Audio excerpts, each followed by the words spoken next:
Yo, what is going on, everybody? It is your boy Luke Vaughn. I'm back with another Keepin' It Real podcast. I've been gone for a little while. Had a crazy summer. Got some, life's been crazy, but we're getting back into it. We're back in the swing of things. Yes, I can't even give out words, but I got my boy Nyke in the building.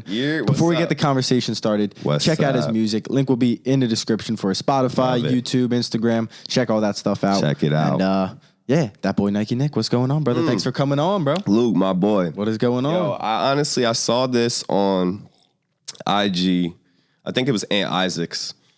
And I was just like, man, I've been watching so many podcasts. And I was just like, I just want to do one. You know, it's funny because I watch a lot of podcasts. I watch Kevin Hart one. Okay. I watch All the Smoke. That's a basketball one. Okay. I watch $1 Million Worth of Game. Wallow and Gilly. Yep. Impulsive, other ones, right? Sometimes I like Impulsive. Joe Rogan was an OG of it, right? And so Rogan? I really, it's just like one of those things, like it's a dream of mine to do podcasts. Yeah. But of course, we're on the come up. It's like, who are you or who am I? We're not really anybody. Yeah. But hopefully people will still catch on to like No Jumper wasn't anybody. Yeah. Until they became somebody. And there's certain guests on, like, let's say Joe Rogan that you never heard of, and you're like, fuck, this guy's awesome. Like, I don't even know. Yeah, I still don't even really know who these guys are per se. I think it helps people get to know people in a way of like, that no other content can do. Yeah. Because now it's very personal. It's just me and you, just these mics, just who's ever watching. Yeah. And there's not a lot of time for tricks. Nope. You kind of just got to put your guard down and let it go. And I think that's when a lot of people show their best. Receive that the best way. They receive it great because they understand that it's genuine, I guess. It's raw. It's genuine. And so maybe every moment's not going to be, oh my God, this is so interesting. Well, it's humanistic. There's error. It's humanistic. There's error, this kind of flow that goes well. There's flow that doesn't go well. And all you're looking for is just those moments that you can gain value. That is true. You know what I'm saying? So true. I'm happy to be here, bro. That's lit. Yeah, actually, I know I'm talking a lot, but I did want to get into. Talk my ear off. I wanted to get into like something that I was really thinking about a lot before I came on here, and it's pretty much how social media is changing and how the artist is changing and how I'm having to adjust to that, right? And so lately, I'm sure everybody who's watching this has seen, me posting on my page more, me posting certain kind of videos, skits, if you will, this and that to promote my music. And so I kind of wanted to do a deep dive into that, if you would, with me. Let's go. You know what I mean? And so my thought process on that is pretty much like this. Like, I had a conversation with this girl who's an artist. She's a friend of mine. She's a friend of my cousin's that I met through her. Her name is Esther. Right. And I hope she doesn't hate that I'm like calling her out on here. Shout out Esther. In the best of ways. Does she make music or art? She makes like art and she writes. Oh, that's awesome. And she's really good at it. And so her tag is 529 Collective, if you guys want to go follow her or whatever. Check her art out. Yeah, check her art out. But so I was thinking back to a conversation we had recently. And I hope she doesn't mind that I'm sharing some like private messages or whatever, you know what I mean, to the world. But they're not that private, right? Yeah. These are just kind of our little talk about it. And she was like, the worst part about being an artist is having to promote yourself, she said. And I was like, bing. I was like, that's the nail is right on the head there. Because in a lot of ways, it's the opposite of what an artist is. An artist is not a salesman. You know what I'm saying? In fact, they're exactly the opposite of salesmen. They would even make songs about how people sell too much to them. You know what I mean? They're the exact opposite of whatever that beast is, whatever that machine is that is always selling to people. That commercial aspect of things, that over advertising, And so there's a distance there. There's a distance between the creator and their art, and then they have a product to sell. But they're not salesmen, and your favorite artist is an artist that's like Van Gogh or somebody like that, somebody who died, penniless and wasn't recognized by anyone. No one cared when Van Gogh was alive. And of course, now everyone cares. But the point is that he didn't go, oh, I'm not going to make it because I'm not making money. He just made his art. You know, he just had to get it out. And so, you know, it seems like that's oftentimes the plight of an artist is that they're not making money off of it and they're not succeeding with it. But it's art, and it's not supposed to be about that. That's the fine line, right? That's the fine line. And so it's this sort of starving artist theory that, you know, if you go deeper into it, you're just kind of like, you know, at some point that those starving artists, those group of them, they go, I want to eat. They go, you know, I understand all this about art, but I also want to be able to provide for myself with this art. Of course.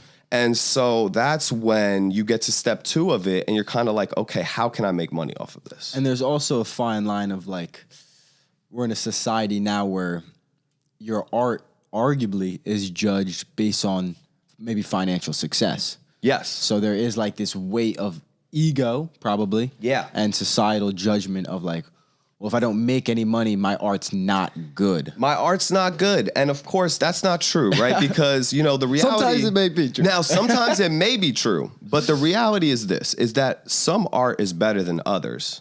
But that art that may be worse, if you will, could be heard by more people, bought by more people, seen by more people. You know, like... If it's marketed well. If it's marketed well. And so that's the key that people are sort of, you know, the real artist is the one that does their art when no one's watching. Well, there's the whole idea of like the music industry is basically manipulated by the few corporations that own the artist and the label, basically the labels that just sell to billboards, and there's a third party. I think there's the guy Joyner Lucas, who's like selling like more than basically everybody, but Billboard doesn't want to accept him because he's an independent artist and he's like talking about actual real life things. And they'd rather promote. Joyner's great, by the way. Lil Uzi or Lil Baby, rather promote. I'm sure those guys are still going to maybe sell music, right? But their labels are kind of promoting them, and then you see artists that do get promoted for a few years, like. Let's say someone like Jay Critch, and then he's kind of like, I don't want to say he's fallen off, he's still making music, but his label's not supporting him the same way it once was. Right. And it really is kind of just like the push of whatever. The push can be, you know, so gigantic because, you know, it doesn't take much for me or for you guys to think about, you know, an artist that you don't like, but is popping. So there's a way that happens. You understand? So I think it's more about us understanding what our end is as the up and coming artist. We don't have the same plight as, you know, the Lil Uzi situation or Jay Critch or Dave East or whoever. We don't even necessarily have that plight. We don't have that journey. We have the journey of we're not signed yet. You understand? Do you want to be signed? Well, maybe, you know, realistically, probably not, because being signed is essentially just an advance, which you could get from like a bank. Yes. You know, and I'm looking at it like if it's a business, that's kind of like your business should be making money first. Have you ever listened to like Russ? I know Russ gets a lot of hate. I kind of like No. It's pretty business savvy. And I Russ is very business savvy, makes really good music. Yeah, he makes pretty talented, I think so. Very talented. I think but Russ... the idea of dropping like a song a week is then building the fan base and going on tour. Yes. You might not make the money now on tour and you give that up for a year or two, but then you have the fan base. And This is exactly the recipe that I'm talking about. It is a kind of recipe like Russ. And really, just in general... I think the key is what he's saying is consistency. Yeah. Right? Because what he's saying is a song a week, and then people will tell you, you know, I was just watching a Gary Vee video earlier. They'll tell you he was saying 10 pieces of content a day. It's a lot. It's a lot, but then at the same time, if that is your full-time hustle, then it is very doable. Also, no one's saying you need to use all 10, I guess. I think it's more like 3 pieces, right? Because 3 pieces a day. Do you have a YouTube? Let's be honest. I do, but I'm not very into the space, and I don't post, no. They just get auto-posted from DistroKid. Okay. Like, so when my music gets uploaded, it's on YouTube. You can always find it on YouTube. I have some behind-the-scene vlogs of us in the studio. And I'll upload something like that, because now I have content or a piece that I want to. But my content is very direct, very short, very built for TikTok, built for Instagram, Facebook Reels. Yeah. And that's because I've learned that that's the kind of way. So it brings me back to my original point that, this starving artist thing, you say, fuck that. A lot of us do. And we're sick of it. We're sick of not getting paid for it, or we're not like Van Gogh. We're not going to die. We're not willing to die penniless. We actually want the art to be appreciated, sure, and loved, and want it to be the best that it can be artistically, but we also want to make money off of it. There's no need to hide that anymore. There's no need to act like we don't want to do this 24/7. But what does it take to do it 24/7? It takes capital. It takes money to fund your life. Of course. So once you understand that, you start to understand you want to make money in this. How can you make money in this? So the reality for musicians, music's changed from sales and stuff like that. It's more streams, and it's like totally different. It's totally different. It's within the last 10 years, and now all of a sudden you have the streams aspect and you have the content aspect being the two main things. Sure, you can get paid for features. Sure, you can get paid for merch. But this is like more difficult to get paid for. I'm talking about up and coming artists. You don't have nothing. Yeah. If you don't have nothing, then you're the only way you're going to get paid. Have you ever performed? Sure. On stage? That one time with one time with Rob San Crispell, then another time with Rob San Crispell at Blend. Okay. So the ballroom blend, that's 2 times. And then one more performance with Rob a few years back at a Bahama Breeze. Yeah. Oh my God. Right. Cinco de Mayo. So are you going to try? I feel like the next step is try to get on stage more and get those people that aren't listening to you, have no idea who Nyke is. Which is probably a shitty experience, going out there, like nobody knows your music. Got to go out there, like small fans. It's not a shitty experience because you're still... It's part of the journey, though. It's part of the journey, and you're still like a little nervous. Like if it was so like, oh, there's not any people here and nobody knows who I am. Why are you nervous? You know what I mean? Because you do care and you do want to put on a good performance. Of course. And I do enjoy it. Performing is great, but at the same time, you're right. It's kind of like... the pop isn't there, and that's what I'm talking about. When it comes to making music, I have friends who make music. I know plenty of people in the town who make music, and I'm just another one of them, right? Yeah. And so for a long time, I too was just making music. You feel me? And it's like, bro, you don't get fans that way. That's like, true. You don't start. That's true, man. You don't start gaining traction. No. Like, you know what I mean? Like the only way you could start gaining traction, unless you go viral or something like that, is consistent. And even those guys that go viral, like it's like getting a girlfriend. Yeah, you can talk to a girl, but are you gonna keep her for the next few months, 6 months? Are you gonna keep her for the next 6 months? Absolutely. You know what I mean? Because you just had a moment. You had a moment. And with me, I'm trying to build something that's long-lasting relationship, consumer to direct supplier or whatever it is. Because I guess I'm the supplier. I'm the plug, right? Because I'm the one that has the music. I'm the one that has the product. I'm the one that's adding value with this product. Yes. Now, if I'm not, then I'm not going to make money. Yes. Right? Like, let's be honest. If I'm not holding up my end, which is fire joints and you know what I'm saying, more like music, more music, more content, people adding value to that person. I think there's something with also like NBA Youngboy's business plan of he just puts out fucking songs every day, basically. Just new songs every day. I'm not gonna lie, he has more Youngboy is new song every week. New song every week. 3 songs a week. So like, oh my God. the consistency, crazy. And also the fan base. People want to hear it, though. People want to hear it. So you gotta create, because if you're gonna have the consumer to supplier relationship, you got to create a demand for your product. And there also is a sense, I think, of like the game in general is changing of like, it is more viral moments. It is more 100%. TikTok songs and what's going to be a background of the NBA 2020. You're right. Before, like it would be like an iconic song on an album. And it would listen to it for 10 years straight. Yes. Now it's like, oh, Drake dropped an album. We had a couple great songs. And it's like, oh yeah, I haven't heard this song in like years. Last time I heard the album, it's like it's just 100%. It's kind of like a viral moment. It's very fast moving now, very fast and moving. So that's similar to what you're saying with the viral moment. If music feels like it's moving fast, it's because it is. Yeah, and it's because we're moving fast with I gotta it. give Crispy credit. He's pumping music out. Crispy Always is has stuff just in the vault. so we're talking about Chris Bell, obviously, Shout out to and Chris Bell. shout out to Chris Bell, Rob Sand, and Chris Bell, the artists that I've been working with the most recently. They've opened my eyes to this stuff. Yeah. You know, this stuff that I'm talking about. Really, it wasn't my journey originally. You know, I was the starving artist. I was literally so stubborn that I was like, I don't care if nobody listens to it.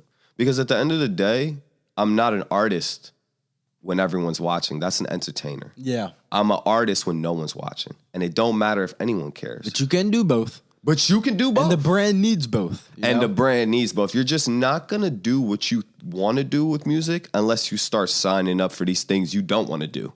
And then you'll start doing those things you don't want to do. Maybe you don't want to do a video. Maybe you don't want to do a fake skit. You'll start doing it. You start realizing you like it. Because there's game in everything. Yes. There's yourself in everything. Yeah. You know, you're doing this podcast and this is your thing. Yeah. You don't even know I'm talking all the It's time. my identity, though. It's like, oh, bro, I got a podcast, man. Yeah. No, I know what you It's mean. part of your identity, For sure. 100%. And For so I sure. think it's important. The listener, they need something to hold on to. They need something to, you know, attach themselves to when they're listening to the music. Otherwise, you're just going to be a quick song that's like, yo, that's kind of good. Yo, it's catchy. Oh, don't you remember? But what was his name again? Yeah. You got to be consistent. You got to really go all out. And that's Chris Bell. Yeah. Right? And he so is.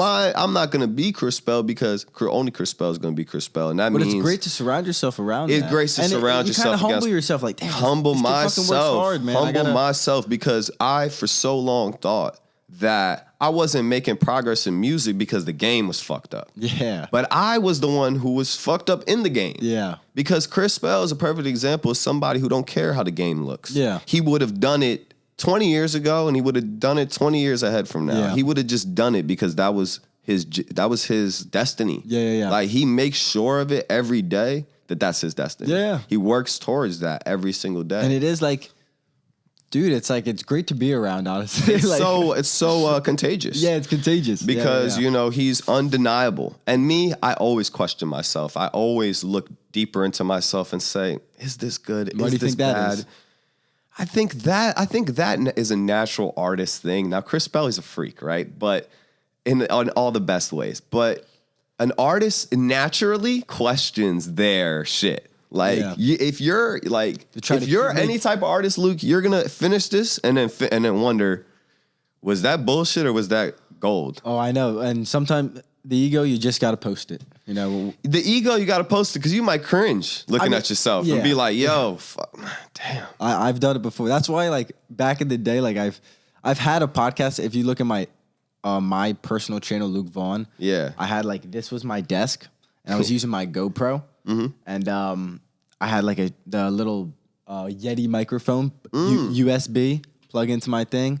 The I Yeti. was just recording and for like 45, basically 50 days straight, I posted a podcast every single day. There you Just go. Like, and it was just by myself. I was kind of ranting and talking about some BS. Nice. I was in school coming back home and then Nice. So eventually, you've been doing this for a while. and then because I knew I wanted to do like this. The guess. So, and I knew I wanted to do this, but I knew I had to get over the fear of posting something that's shitty and like looking like an Yeah, you had to idiot. put the reps in, man. You Yeah. had to put the And reps then I in. revamped the podcast too. I have my own channel, Instagram, website. Got kind of like the studio. Had my dad help me a little bit, and then just slowly invest in it. And then I want to get like another camera and maybe get different shots and stuff. So like that. what you're talking about is exactly what I'm talking about. And it's that it's getting better every time. It's a and journey. It's the journey. And it's really, you know, you're trying to get to a place where you finally sit down and go, yes, this is what I was looking for. Even this, is- you said this was a dream, being on a podcast. Here we go. Yeah, I mean, it starts with a small. Yeah, exactly. It starts with a small step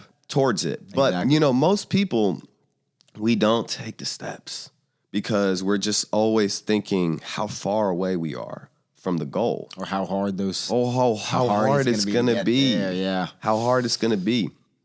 And so, one more thing I actually did want to say about, you know, and so on top of like, so you understand that you're only going to get paid off streams and you're only going to get paid off of your content. So once you start to understand that, like, obviously you should just be creating content for your stuff, however that is. So one of the ways that we do it is the fake skits or whatever, right? And like the skits and stuff like that. And people are like, why are you doing fake videos? Why are you doing fake videos? Well, the fake videos, if you will, they get the job done, right? Because the algorithm picks them up and just record yourself rapping or singing right now and post it and see how little to no engagement it gets. Of course. And that's kind of like, it's messed up, but it is what it is. That's the name of the game, guys. So if you understand the name of the game, you understand that certain things work and certain things don't. And certain things you work. could also do some fun like raps with like, how like a few artists have done this specifically on TikTok. They're making like a beat. Like, yo, hop on this beat. And then you hop on the beat. Like, sure. Who's that guy? Harry Mack. Harry Mack Goes up to random people like, yo, give me some great words. freestyler. And so Harry Mack is a unique example of that because he can do his content live like on the spot, kind of and it's simple and boom, there it is.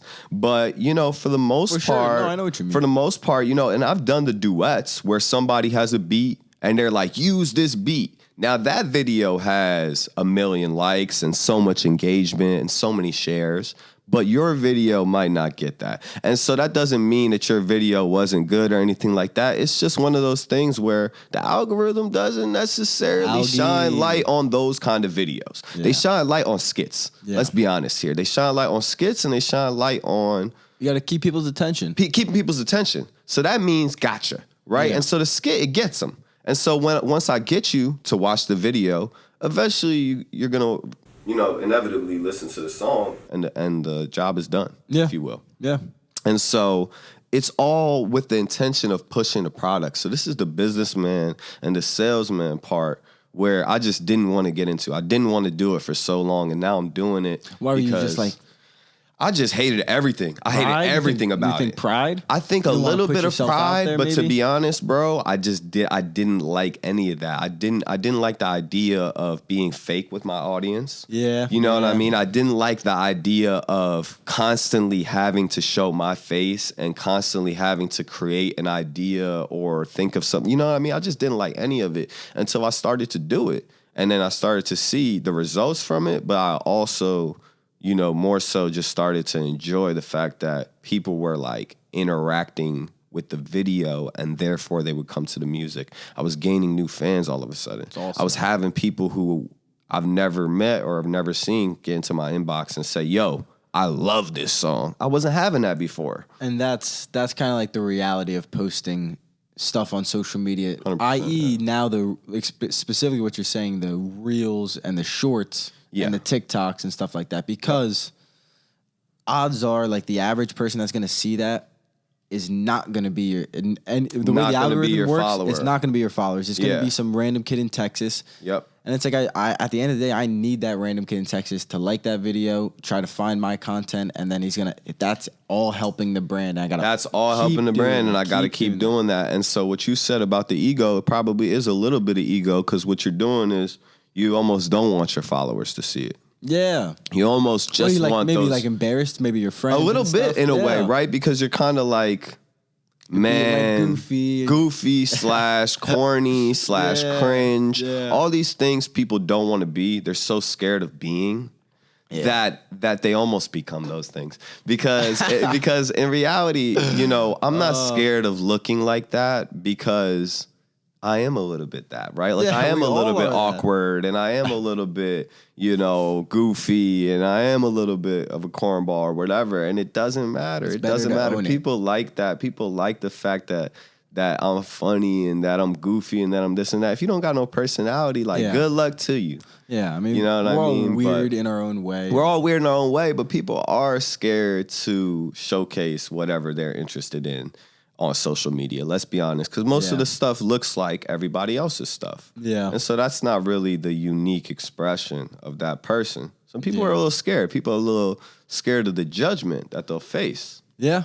And I think guys also in particular, I know some of my friends probably don't post on social media because they're so worried about the few girls that they've never spoke to, but they follow each other, and it's like, oh, dude, what is she gonna think of me? It's like, bro, like, what is she gonna? How about you DM her, and if it doesn't go well, start posting some fucking content or whatever it may be. Whatever it may be. I know a lot of guys definitely trip over that, and I can see it being a problem. I think it is a problem because I just think that us thinking about what people have to think can be a problem. But then at the same time, let's not get over the top now, because people will be like, don't care what people think, never care what people think, all this, right? But the reality is, I value your opinion. You have to be a psychopath to not really care at all. Think. And I value your opinion. Like, I'm talking to a person who I have respect for, and therefore I do care. Actually. Yeah. I actually do care a little bit what you think. And so it's not that you don't care at all in that way, but you have to not care in the way of like, man, for how long are you going to hide not being yourself? It's like tiring to not be yourself. It's almost like a regret. Like you keep regretting. It's a regret, and it's stressful because you're always having to like keep up with something that you're not. And so it's just easier to be yourself and to just kind of have some flaws come along with it. Have some. Well, nowadays I think the problem is we're all so flawed. Yeah. And people want to cancel each other for these minute little flaws. You make a goofy joke, and it's like, oh, you're this, you're that, you're this. I think there's like, room. right. And you're like, oh, okay, I'm not going to say that. I'm not going to say that now because I'm not going to say culture. anything ever again. I think that's where a lot of people are. I'm not going to lie. We've all been fallen there. Dude, it's affecting us. It's affecting us because I don't want to say anything right now as we're talking that insults anybody or makes anybody go, wow, that was wild. But I kind of do, but I don't want to get canceled in certain. Right. Well, I don't want to do that unless it's my truth. But so it's like I don't want to do that. Yeah. But what if it's my truth? So you don't want to. That's the idea of the freedom of speech. It's not just about the freedom of speech. It's about somebody being able to be honest. Because what's the world without people just being able to be honest? Otherwise, that's kind of how everything happened with Trump and everything. Everyone was like, what? Trump's president? It's like, dude, these people haven't been speaking about it. They haven't been honest to you about it, but they like him. Yeah. And they're going to vote him in. Yeah. And that's the problem, is that nobody's being honest. Nobody's actually, because they're scared of it. They're scared of the cancel culture. And so, it's not just about there's a law of freedom of speech. It's literally about like humankind, mankind. It's not going to go in a positive direction if everybody's hiding their true selves.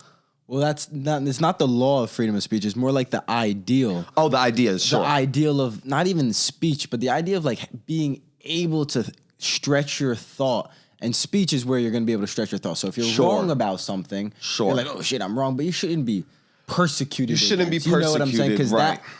At some point you might be right. Like at some point you might be It's like right. if you said like, oh, COVID came from a lab. It's like, dude, get this guy off YouTube. And it's like, it's like, I think COVID did come from a lab. It's like, well, you already kicked me off YouTube. You're on an island by yourself. I like to listen to... There's a fine line, right? Absolutely. And I like to listen to a lot of people who are not scared of that. Yeah. Like, I watch people who are, like Andrew Tate. It's just so controversial. So entertaining. So entertaining, so controversial. His takes are obviously like cancelable, if you will. Yeah. But he's not getting canceled. Also, I guess even if there's an attempt at it, it's not succeeding. And it doesn't really matter because it sounds like if you follow his money, I think he's involved with some form of Eastern European mafia. But he owns like casinos and he makes money outside of, so he doesn't need social media. You don't need That's like his whole idea. So look, so what's everyone scared of? The only problem everyone's scared of their bag getting. Well, the only problem would genuinely be like, let's say realistic, because this has happened before with people like Milo Yiannopoulos, Alex Jones. He's literally on trial right now for Sandy Hook and stuff, or I think Sandy Hook. But for the most part, if you were to cancel, let's say Andrew Tate does say something cancelable, and they're just like, all right, and anybody that posts a video of Tate, it just gets removed. He's gone. Unless you live in Romania and you're like, oh, Tate, what's up, man? Bugatti. He doesn't have a page. Yeah, he doesn't have a page, so you can't you can't deplatform him. You would have to just constantly ban videos of him. His business plan is basically getting people like, let's say I want to make YouTube videos and I want to make money. His way to teach me to make money is get clips from his videos and then make them, and then I can keep the money, and he just gets famous off it. It's actually a great plan. It's such a good plan, and if you guys want to do that with my stuff, by the way, or anyone's stuff, you'll do it with my stuff. Yeah, right. And so the idea is a simple one there. It's that he's viral, not you or your channel. Yeah. And so therefore, his videos, when you upload them, they'll get plays. Yeah. Now they're not going to get that many plays because you're not that big of a channel, but they'll get plays, and therefore you'll make money off the streams.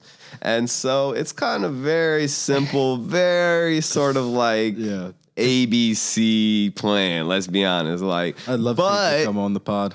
It's worked for him in a way that's not ABC. It's worked for him in a way where he's on everyone's page. But all day, dude. He's on my page all day. He's on your page all day. Maybe I watch him a little too there's a part in that we're not thinking about, and that's that we're engaging. Oh, well, he's saying something that we want to hear at the end of the day. Precisely. So never forget that even with all these methods and all this different ways you guys can make content and try to push your product, it's got to be good. Like, it's got to be interesting in some way. Yeah. It's got to hit the viewer. It's got to hit the viewer. Now, if that's me and you sitting up here disagreeing with each other, arguing with each other, I'm not going to lie, bro. Yeah. That shit gets the viewers. That's the viewer. Like, the viewer would sit here right now. What you say about Trump? If we had the camera goes flat. Exactly. And if we had a moment where it wasn't even no bullshit, we was really tight at each other, we was really mad at each other, they would love it. They would eat it up. But that's when the shit starts to get fake. Because if we're really on, let's say, podcasts all the time, and then we're like, what you say, man? And we know it would go viral. I'm not like gonna some lie. of these Kim K relationships. Right. I'm not going to lie. One podcast does it really well. And I understand what makes it work. And it's called Pick a Side Podcast. I hope you don't mind them like shouting out other podcasts. But Pick a Side Podcast. And they're like they talk a lot of sports. And they're very like intense debates. Yeah. Where they disagree with each other. Strong takes. So and they don't get disrespectful. They don't want to fight. They're boys. Yeah. But at the same time, the fact that they're so strongly opposite sided. You know what I mean? That's why it's called Pick a Side. Yeah. But that shit engages the viewer. Like that shit, I got started following them immediately because their videos started to engage me, and it was because I was involved in the debate at that point. Yeah. You understand what I'm saying? I was a part of it. And so people, I feel like in a way, they want to be a part of it. That's why I came on here. I'm not just going to talk about aliens and shit. We can. Yeah. But at the same time, I'm talking about something that I'm going through right now because you guys are on social media and you guys have products. And just like it's relatable. Yeah, it's relatable. And just like that girl hit me and she said the worst part is promoting yourself. I'm like, yes, it is. I'm like, you're not wrong. But unfortunately, that's the game we're in.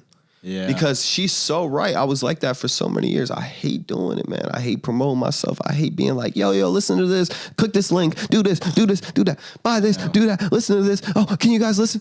I hate it. Yeah, it's like, because once you get I feel like a strong enough following, you can put stuff out there and they just eat it. And they just start to eat it. And so you see Chris Bell, that's kind of, and Rob, you see, that's what they do. Let's be honest. That's what they do. Now, originally, that's not what they were doing because they didn't have the fan base. So when they were putting out the content, they were just trying to gain the fans. Yeah. But now that they got the fans, they got people who are loyal fans. You know, they love those guys.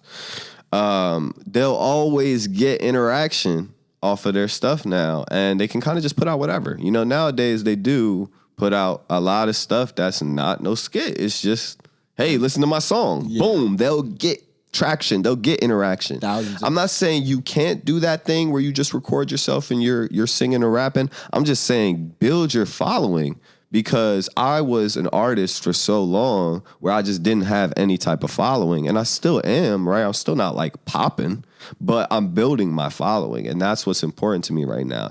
It's like I can make all the music in the world. I can make all the art in the world. But if nobody's interested in it, then it's that's not my plight. I'm not Van Gogh. You feel me? I'm not going to die for the art. Yeah. I'm not. I'm going to live for the art, and I'm going to try to make it a lifestyle. Yeah, and I'm going to try to engage my fan base. Don't be greedy. Don't be selfish about your art, because at the end of the day, you didn't make it for you. You thought you made it for you, therapy, this and that. You didn't. You made it because you thought it was just some good shit. And if other people saw this, they would think it's good shit too. The world might need this. The world might need this. At this time, this is how I feel. And it's not worth nothing. Like, it just needs to be shown to people because I don't know how good your art is. I'm willing to buy. Like, I have my friends' art, all types of different, art from my friends. I'm willing to get into it. I'm willing to read your book. But you got to sit there and you got to read an excerpt from it and make me want to read your book. Yeah. You got to add value to the person on the other side of the screen. Soon as you add some value to them, whatever it is, it doesn't matter how it is. You could literally be like, here's 5 ways I wash my face. I need to get some new soap. I was literally thinking about that today. I was like driving today. You thinking about getting your skin right? I was driving home today and I was like, dude, I'm running out of soap. I'm probably going to bring up on the podcast that I need to get some quality face wash soap. See, there you go. And so boom, this is when we would plug it right now if we had some kind of moisturizer. This is a sponsor right now. So right now, I'm just kidding. Oh, I don't have any sponsors. Not yet. Not yet. You know what I'm saying? Exactly. Keep posting the content, grow the following, then the sponsors want me. Keep it going, man. That's Keep it what going. it is. Where did you, I want to ask you something, like, where did you get the inspiration? Like, who is really, because, just like music, I get inspiration from artists, Kendrick and Drake and everybody, right? And so Marvin Gaye and stuff. So where do you get inspiration from, or where did you when you were like thinking about this plan, this master plan? The master plan, the mastermind of Luke. So basically, I really enjoyed, if I'm being honest, looking back, I really did enjoy like the early years of honestly like hip hop interviews. Oh, okay. And I kind of like Breakfast Clubs then? I thought Breakfast Club was probably the best out of all of them. At some point, like Ebro, they were okay. Fire. Some people don't Ebro, like him get me on the anymore. show. Some people they be hating on him now, but they're not as popping as they once they was. kind of look for some of them. They look for like drama and this, that, and the third. But the rappers are getting into drama, so it's like that's what the people want to hear. There's a fine line. There's a fine line. So are you saying like Vlad, I guess? Well, Vlad is like that was like Vlad is fire, bro. I'm not gonna hold you. I never really watched Vlad too much, but I watch Vlad all the time because you could binge him too. I try to stay away because you could. Yeah, you can binge it's all him. Viral shit. Like but I know people don't like Vlad because they think this and that. Anyway, he's snitching or whatever. Exactly. It's like you're asking a question you're willing to get on camera. Like you're willing to get on camera. You do have Kodak running out of the Ebro. Yeah. So of course, Birdman was. that was put some respect on my name. Put some respect on my name. Yeah, that was viral. That was a moment, and for Breakfast Club, they loved it. I know they Charlamagne did. getting pulled up on, getting jumped like twice, 3 times. Like poor Charlamagne. So maybe we're kind of figuring out something. You need more.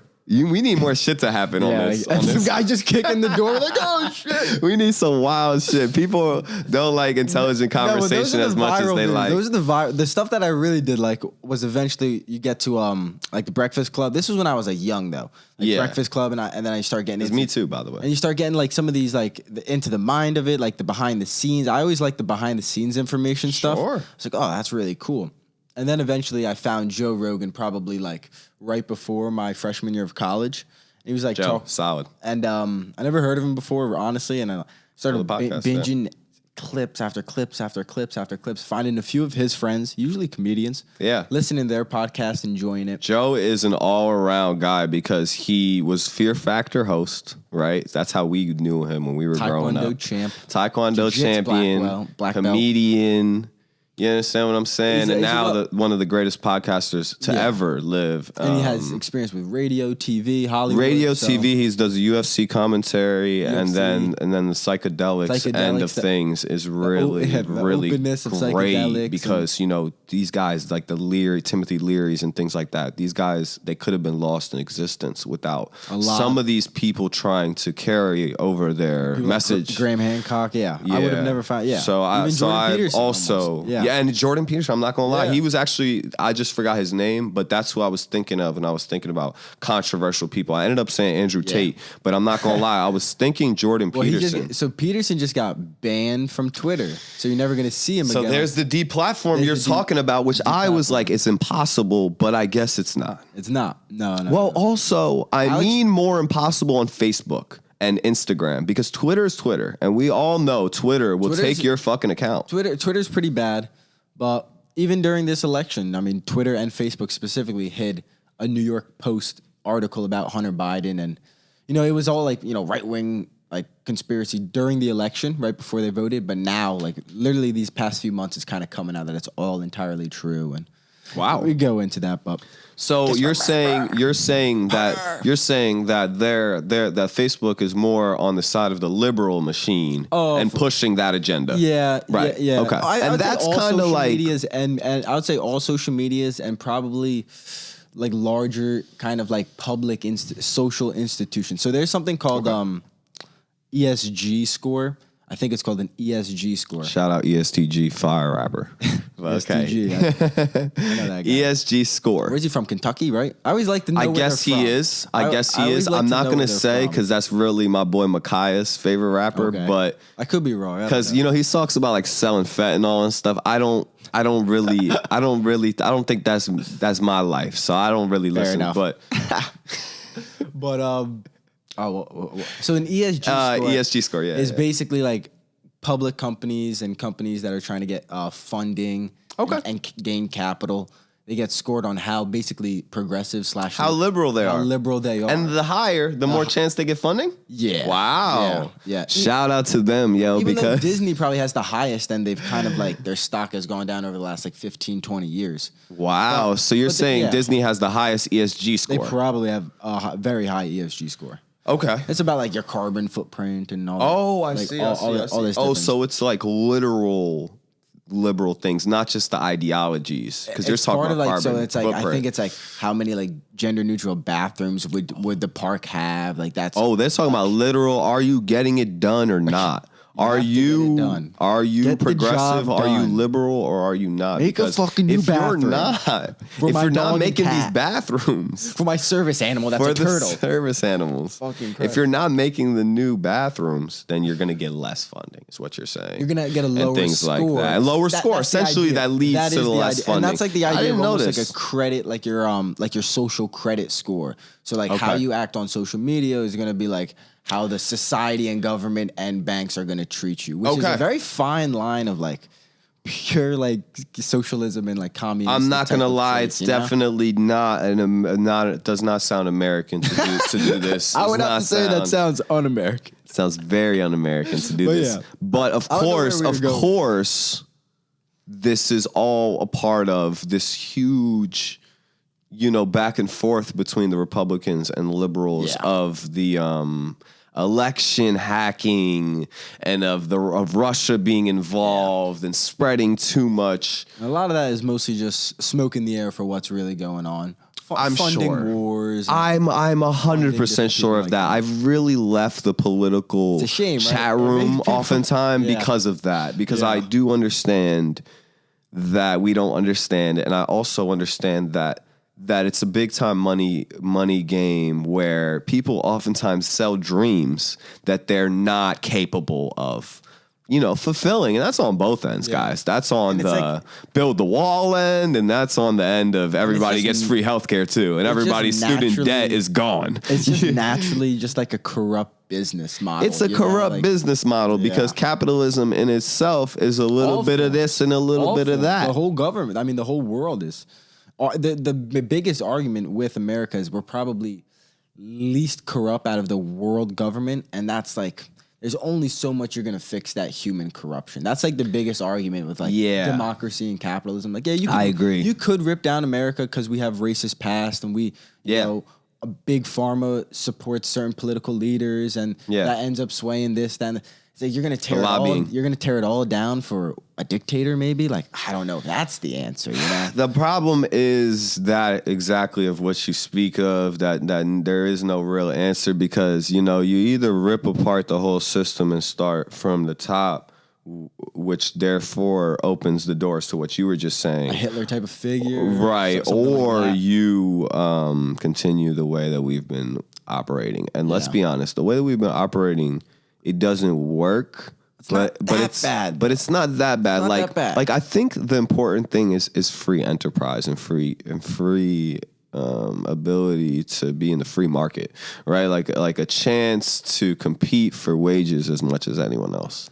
That's what's the most important thing that America is built on, is the chance for me to get as much money as you. Yeah. Now, it doesn't always work out that way, let's be honest. Yeah, it's very difficult. Because systematic stuff is different. There's obviously systematic racism and things like that. Jails are filled up with people. Mental health is a thing. Are people getting fixed with the mental health? I doubt it. Were shut down. And so I think the system, because, you know, even healthcare, right? I don't have healthcare. My boy doesn't have healthcare. I mean, a lot of people don't pay for healthcare now. Surprise, surprise, guys, because it's too expensive. Yeah, you'd almost need a job to... You'd almost need a job just to take care of your healthcare. Literally, yeah. And at this point, I'm like, nah. And I've been like that for a few years. And of course, you guys could say, oh, yeah, wait till something happens to you. You get a big old hospital bill. I've been there where it's a big hospital bill. What do you want me to do? I didn't have the money to start. I'm not going to have the money when there's a big hospital bill either. But I didn't have the money to start to pay the health insurance. You know, and so even if I had the money, what I'm saying is really about saving the money and not spending it because it's too damn expensive. You know, certain things in life, of course, they're worth it. And so when I'm older, I'll get it. But the system that just shows me isn't really operating properly because I can't afford it. I'm somebody who makes as much wages as the next man. Yeah. I can't afford it. I can't afford it. You have to take, that's one of your, it's one, you can only have so many things. You can only have so many things. Like an American. And it's like, you gotta be willing to give up something. You gotta be willing to give up something, and it should not be healthcare because that's a very dangerous thing to give up. Financially, our generation is in a precarious situation. Precarious. A lot of debt. Yeah. A lot of debt, bud. It's not being forgiven by Biden or the next guys either. Like, let's be honest. I know that's what you guys wanted, and I really do feel for you. I am an empath in that regard. I feel for you guys having a lot of debt. College debt, you mean? Going to college, having a lot of debt now, and the world kind of shut down for a while. Of course, they froze the debt in a way, and they kind of helped you guys however they helped you. But I know for a fact, because I have friends who have a lot of debt, I know for a fact they didn't help you guys enough. And there's only so much that they can. And in general, those loans aren't being forgiven. And they're not gonna get forgiven, and I know a lot of people are gonna be upset at me just for saying like that, but that's what I believe at least. You think they should be forgiven? Do I think they should be? I think partially. I think they should be. I think they should be forgiven partially for sure because the whole business makes so much money off of people. They could do a little give back. They could do a little rebate. It's not gonna hurt them. Yeah, but then you could say that about everything, though. You know what I'm saying? You could say that about everything and everyone who ever went to college. But you could say that about anything. Oh, we have enough money for healthcare. It's not that we have enough money, but that this is the business. The money is coming from this direct business. It's almost like if you're a car company and then now you got to pay some of your money to environmental wellness. You know, it's like, dude, pay your part. Because you're a huge business and you guys make so much money. Man, do your part and help the people who are in a generation where, I mean, honestly, it's just going to hurt the economy if you guys don't do anything about it because people are going to have accrued debt that they're not going to be able to pay. They're going to file for bankruptcy later. Well, yeah. Well, I think they just, if you want my honest opinion, I think they want the average person to be in debt. Not only in debt, but funded and dependent on the U.S. government. I completely agree with you. Yeah. Financially, they want to be dependent through the government. I just 100%. Yeah, like there's a lot of things. I think we should open up the market more. Like we got to get lower wages because lower wages. People are against lower wages, but lower wages, we got to get lower wages and let younger people work. If you don't want to work when you're young, you don't have to. If you want to work when you're 14, 15, you should be able to work. If you want to work a lot of hours because your house is not stable and you want to get away and you want to make money, you should be able to do that. Like I agree. I know there's 11-year-olds who had jobs. I remember I don't know what's the problem. Being 12, 13, looking for a job 100%. And being told you're not allowed to work. Job's not allowed to hire you. Job's not allowed to hire you. And then when you do get a job, you have to only work 6 hours a day, 5 hours a day, and you take a 30-minute break. Then the boss doesn't really want to put you on the schedule, this, that, and the third. It's like, dude, there's kids that want to work. Like, I understand protecting the whole idea is like, child labor. We gotta protect child children. labor laws. We gotta protect children. And it's true. Yeah. But at some point, like, I'm 12, I'm 13, like, the economy's fucked, so let me get to work. You know what I'm saying? Let me get to work because if I don't get to work now, you guys are going to trap me in that trap later. And I agree with probably keeping kids in school to a certain age. I think senior year is probably a waste. Honestly, I think high school is probably 3 years, quite frankly. I think senior year is a little bit of a waste. Yeah, 100%. I know a lot of kids that do really well, and they took a lot of college credit classes. Sure. If you're one of those people who they're gonna go to college and do something successful educationally wise anyway, so it's like if you're one of those people who had their mind on that since you were young or whatever, there's a lot of people out here who aren't like me or maybe you or maybe some other people and they really, since they were young, they were like, I want to go to USC. Yeah. And I will do anything. I want to study computers. Computer technology. and I want and that's my dream. Yeah. And that's where I will do anything to get to that place. So we for need them, those people in the world. Oh, 100%. I don't think there's anything wrong. But that guy needs to get his car fixed going to USC if his car breaks down. He does need to get his car fixed. There needs to be people who are capable of trade, at the end of the day. And we need to make trade easier, I think. Like young kids. We need to make trade easier. Back in the day, back in the 60s and 70s, I think they took it away. You could go to high school and get a full trade. You could learn auto body. Yeah. Electrician. It hurts people that they don't have any skills. I'll be honest. Because once you get out here, you start to see. You realize the reality. You start to see, if I can't do shit, I'm fucked. I'm fucked. If I can't do shit, if I can't, if I don't have a skill set that requires payment, kind of thing, because the marketplace needs, and that's where I'll be honest. All this stuff talking about the music and everything, I don't make money off music. This is what I'm talking about, is this idea of the starving artist and of how to escape that, of how to get frustrated. No, it does not. Making music No, it does not get me frustrated. I'll be honest, because I make money off of poker. Now, if I didn't make money off of poker, and you'd be frustrated. Not only would I be frustrated, I just wouldn't do it. Yeah. I just wouldn't. I'm not going to lie to you guys. If I was still serving at Rats and some other fine dining place, very nice restaurant, Spagola's I worked at as well. Okay. P.F. Chang's, couple spots, right? So I've been around the block. So if I had to work there, you guys think I have time after a double? Oh, no. To put up the content, to record the music, mix the music. You know what I'm saying? Like, all the shit you got to do. Even the mental energy and even the mental place you need to be in. Because once you get into the line with the worker bees, that's how you start thinking. I was just about to say, especially at those, I worked at restaurants, I worked at a grocery store, and it's like working with those kind of people that it kind of fucked up their entire life. And some of them didn't. Some of them have bad life or injured, disabled. And some of them are just they just fucked up for the rest of their entire life. And here they are with me. And it's like, they might be nice. They might be nice, but there's some fucked up people you meet in the restaurant business and everything, because people are not they're technically a lot of times thrown into that. And they're thrown into it without having skill sets. So that's what we're talking about. Yeah. So what we're talking about is have a trade, have a skill set, have something. Now, for me, I love to play poker, have ever since I was young, really learned the game, really studied the game, really practiced my ass off, read every book, watched every video, played every hand, thought about everything, talked with people about it, studied it endlessly.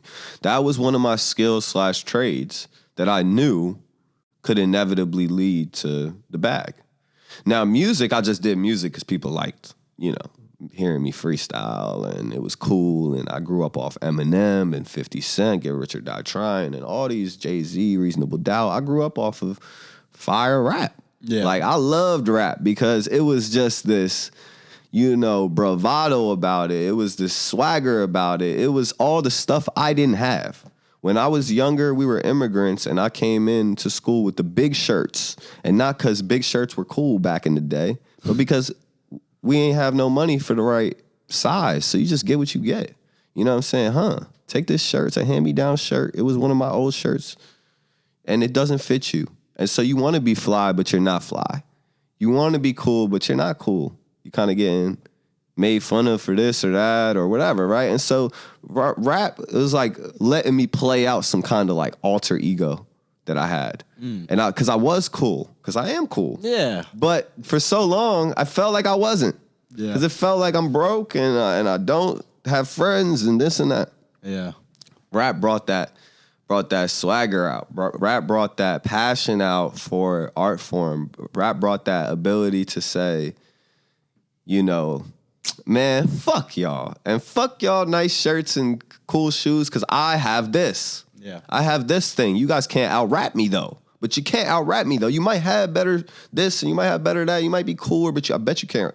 But you can't spit freestyle right now. Would you call yourself a rapper or like a hip hop artist? So 100% rapper just to start, like, you know. But now at this point, sure, I'm more of like You an could be artist. an artist, musician, whatever it may be. I think I'm more of like whatever, an artist because you know Nyke Nick, bro. Yeah, I'm just Nyke Nick now. What it is, dog. But like you know, I think just because a lot of times I'm making like melodic stuff, right, and I'm not like always rapping. So of course I wouldn't just go, hey, I'm a rapper because.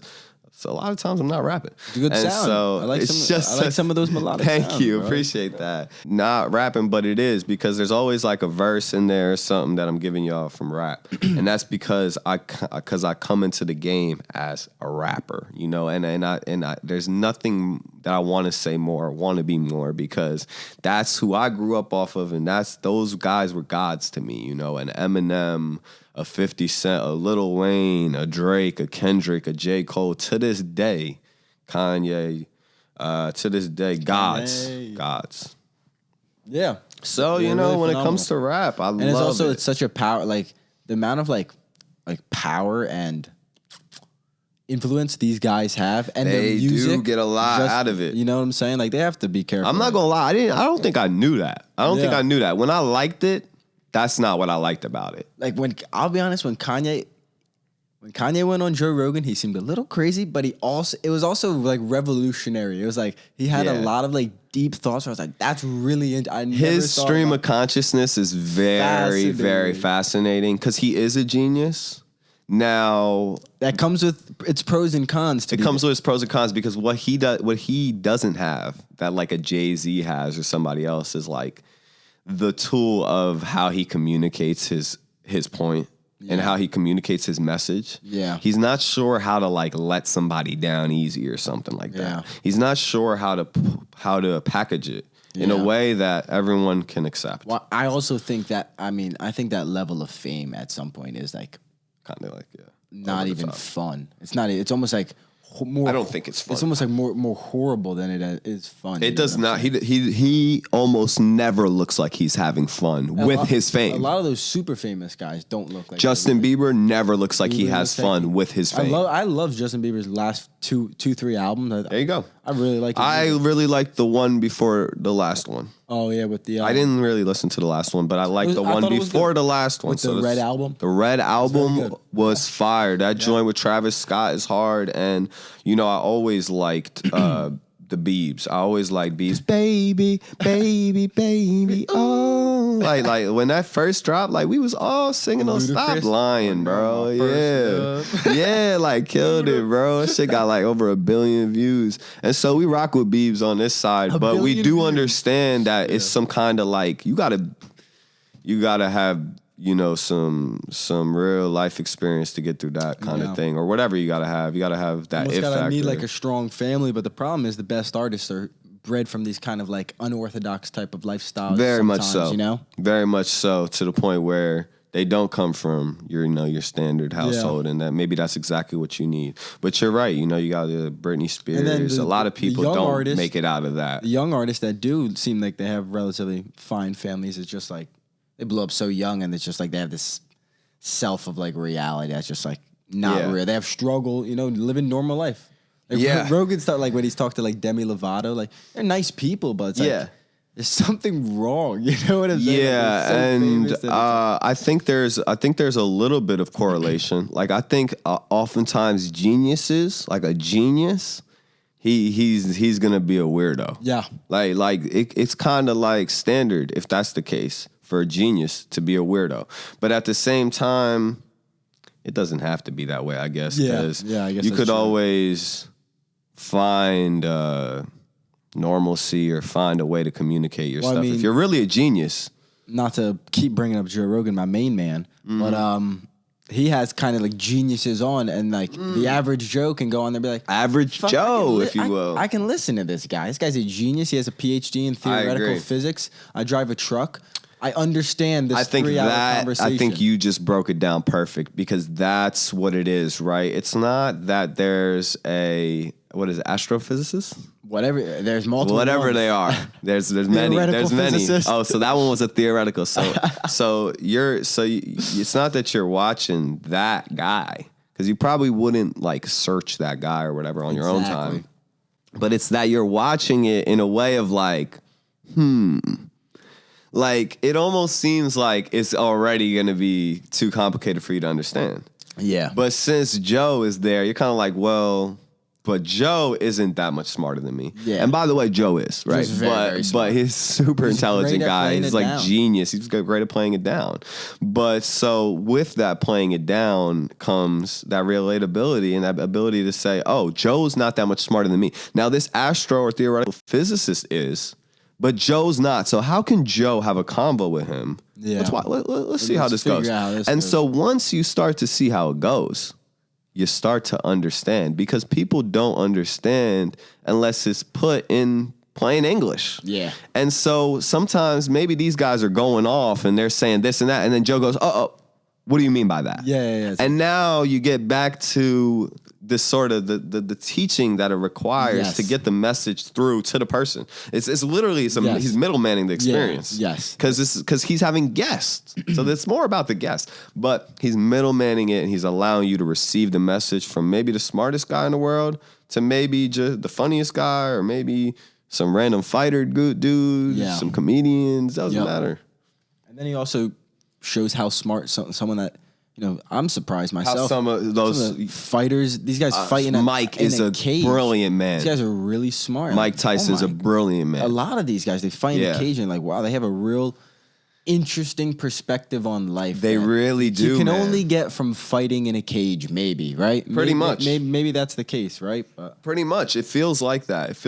And, you know, the more... And anyone low-key, anyone that fights in a cage at the highest level, for the most part, probably doesn't have a great childhood or they should technically be dysfunctional people, very unorthodox lifestyle, but they end up coming off hard road. It's a hard road, so you got to be a hard guy. You got to be a hard guy, and then also, of course, you're taking shots. So inevitably, when you take shots, I mean, you're gonna kind of change a little bit. Going to change a little bit, and it's going to be imperative to your, or destructive to your intelligence, your brain, chemistry, and all that stuff. So you technically, people probably think you're dumb. Yes. People probably think you're a little slow.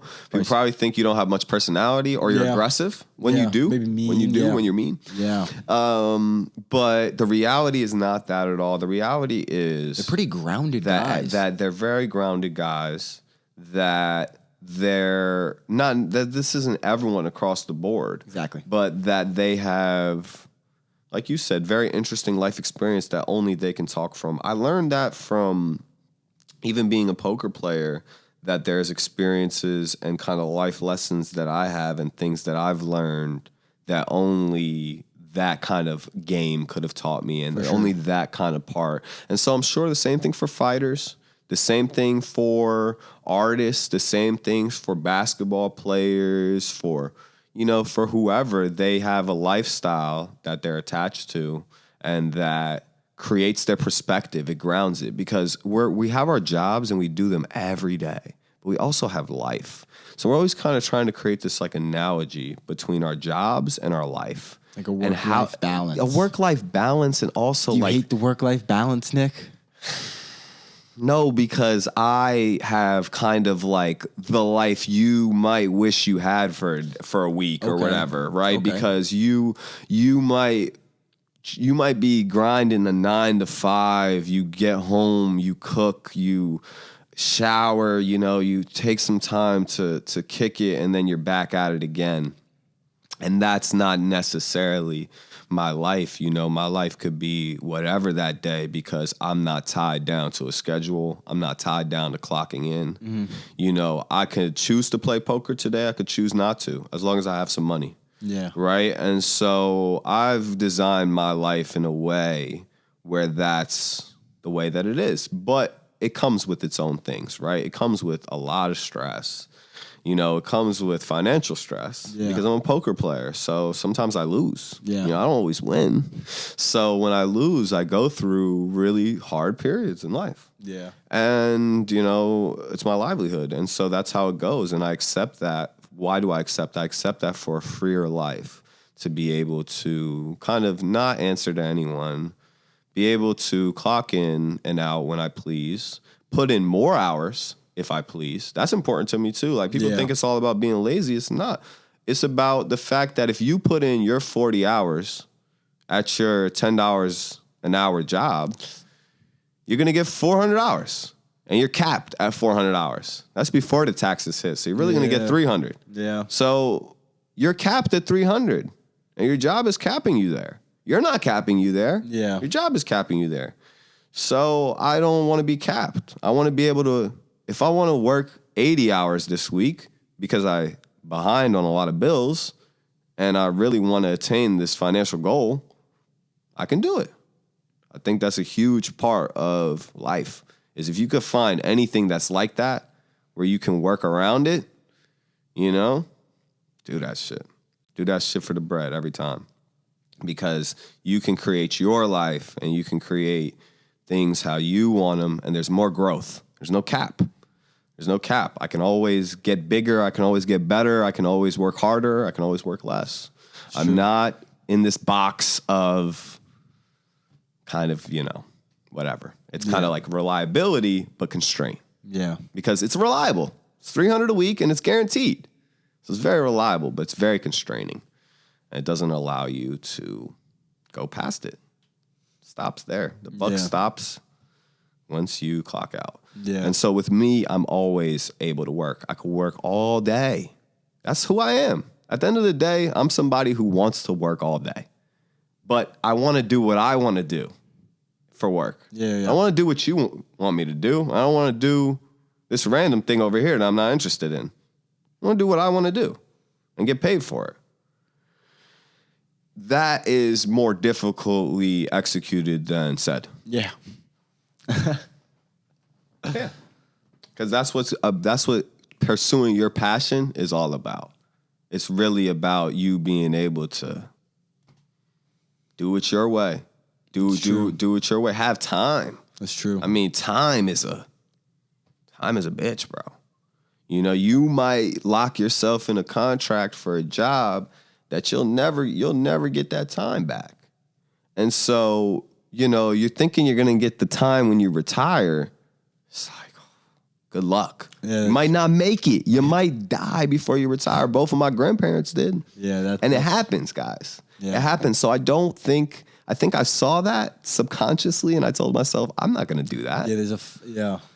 Because I'm not going to live my whole life working for somebody else just for you to tell me you have a piggy bank waiting for me at the end. And I don't even get to the finish line. Yeah. I don't even get to see it. It's kind of all of this little sort of game you play with yourself where you're like, how much money can you make so that you'll never have to work again? Yeah. Most people can't make it, so they just sign the contract and they work till they're 65. Yeah. I get it. That's fine. Now, I think I have the ability to make it. So if I have the ability to make it, maybe, just maybe, in an imaginary world, I could finish up by the time I'm 40, by the time I'm 50. Maybe I die at 65.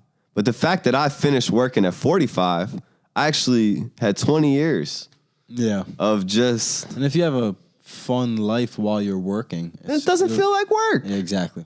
Yeah. Now, I'm not going to lie. Sometimes it's still going to feel like work because work is work. Yeah. And but there's enjoyment through life. Life's not always happy, rainbow, sunshines. It's not. Yeah. But at the same time, it's more worth it because what you're doing is you're choosing one. It ain't like you could say, well, I just don't like either. I just don't like the idea of being an artist, and I also don't like the idea of clocking in and working for the man. Yeah. Okay. So you just want to play Fortnite all day. No, that's fine because there's gamers out there that play Fortnite all day. But that's what I mean. That you gotta get into that space now then. Yeah. Because there's gotta be something. That's all my thing is. There's gotta be something that you care about. Yeah. As a human being, aside from everything, you don't got no girl, you don't got no job. I strip you of everything. What do you want to do? You think a lot of people are like lacking meaning and purpose right now? I think they are because I think that they're confused. Like they're just like, well, Nick, I'm not you and I don't write and I don't play poker. I don't make music. And I don't make music. And I don't have a podcast. And I don't have a podcast. So what do I do? So what do I do? And that's the toughest question for me to answer because I can't answer something that you're supposed to like be passionate about. Like it's your thing, man. Like it's your thing. Like I have a few things. I have music and I have poker. So I'm lucky. You know, you have podcasting and you have videography. Photography, some sports and stuff, yeah. Right. And so the sports and stuff can get into the habits, I mean, or whatever, are hobbies. But we're talking about things that can make you, you know what I'm saying? And even if it is sports, I'm not hating on that either. If you just a hardworking man and you just go enjoy playing some sports on the side, that's cool too. But I just think everyone should have something on the side. But more so, I'm talking about like, if you weren't working for whoever you're working for, what would you do? What would you just think about it? Just spend a fucking day. I don't know. Spend a day and sit down and think in a world where you make all the decisions. What would you do? What would you do in your time? Like Graham Cardone just fucking breaks down the door. It's like, let's go 10 times. And we fucking like have like 1 million people behind us. And we fucking like, dude, this is lit. I'm about to freaking join a football team right now. Yo, I'm trying to get motherfuckers pumped up for their passion. But it does. At the end of the day, it kind of gets you pumped up too. It should do that. Thinking and stuff. Yeah, absolutely. And honestly, I'm just reiterating shit that got told to me that clicked for me, to be honest. Yeah, you're reiterating what you kind of need yourself to be told. What I needed myself to be told, like, you know, when Will Smith sat down and he said, "Just do it." When he said, find a thing, do it every single day. Just do it. Just go after your goal, your dream, and just do it every single day. I really don't care what it is. How long were you hesitant about your music career and like kind of like, I make music, I don't want to post this, I don't. How long was that going on until you finally like, all right. Until like my boy said like, bro. Who's this, Rob? This is my boy Micaiah, actually. Okay. And my boy Micaiah, he was like, yo, let's get your social going and, you know, write a little freestyle and I'ma just record you and we're gonna post that. We're gonna get your social. You could still do stuff like that too. No, sure, absolutely. But at that time, you know, I was just like, had not really posted too much about the music stuff, right? And so I was a little nervous while he's recording me. I was spitting the freestyle, and I wish I could remember because it was hard. I'm not gonna lie, like the freestyle in my mind was like fire, as fire as it could be. That's funny. I said something about dropping like the NASDAQ. At the time, the NASDAQ was dropping. That's just like a stock thing. But so once I recorded that video, I started to do more videos. I started to be more consistent with it. Started to do more videos where I was just rapping in front of the camera. Yeah. And they were getting whatever, like a little bit, like engagement, friends and stuff like that. And that's when pretty much I was like, okay, next level. What's the next step? And the next step was working on a project and you know, putting out an album. And I know everybody will say, you know, put out a single a week, all that stuff. I think that is the method, right? At this time, this was a few years back, I guess, just as an artist, man, I wanted to put out an album. It's like a form of commitment. It's such a commitment. And, you know, when you come in there with that mentality that this is a project, that this is conceptual, that this means something to me, that this is called this, that this has this behind it, that this... Again, I'm not doing it really for the money. Man, at this point. Let me tell you, that's when that shit start coming together because it's coming together with intention. So it's not just a bunch of singles scrapped together. That's not what my project is. Anybody who listens to my project, Travel Down the Ave, you guys could say that. You know, you guys could say all the way through that it's a complete body of work and that it tells, you know, sort of stories about me and about my life over the past few years. And so that's what I really wanted to do. I wanted to create a really good body of work. Then when I dropped it, it wasn't getting no plays really, right? And so that's when I inevitably kind of collabed with Rob again because we used to make music all the time. That's who I first made music with, was Rob, actually. And, you know, he saw that I was dropping music again. He was like, yo, bro, your music's fire. Obviously, we've been working together for so long. Come through. And that's when we made 3 Shots. So that's when we have a song out, Rob Sand featuring Nyke, 3 Shots. And it's fire, you know, it's my most streamed song that I've ever been on. That's it's like awesome, whatever, couple 100,000 streams. Oh, that's awesome, bro. And you know, that was kind of the beginning of me working with Rob and Chris Bell. And so that's when things took a turn so far as just the listeners, the followers, the amount of content I was making, and the way that I was thinking about content and making content. Because those guys are machines, so it's kind of hard to be so inadequate when you're around them. So now I'm still not like a content beast. I still am not exactly sure where I want to go with my content.